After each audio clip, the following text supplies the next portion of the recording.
ఖుషి ఖుషి ఏమైంది? డాడీ అమ్మ వెళ్ళిపోతుంది డాడీ. డాడీ ఖుషి అమ్మకి ఖుషి ఫోన్ చేయి. Calm down calm down calm down. అమ్మ తను ఇక్కడికి ఎందుకు వస్తుంది? అమ్మే డాడీ కార్లో వెళ్తుండగా నేను చూశాను.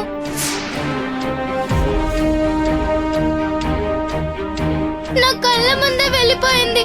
నువ్వు అమ్మకి ఫోన్ చేయి డాడీ, వెనక్కి వస్తుంది. Please daddy, daddy please. Baby Radha ఇక్కడికి వచ్చే ఛాన్సే లేదు. నా మాట విను. లే డాడీ, నేను అమ్మని చూసానని చెప్తున్నాను కదా. నేను అమ్మని పిలిచాను కూడా, కానీ అమ్మకి వినిపించలేనట్టుంది. అది తను రాధ అయ్యుండదు బేబీ, ఇంకెవరో అయ్యుంటారు. నువ్వెప్పుడు అమ్మ అమ్మ అంటూ తన గురించి ఆలోచించేసరికి నీకు అలా కనిపించినట్టుంది. పద లోపలికి వెళ్దాం.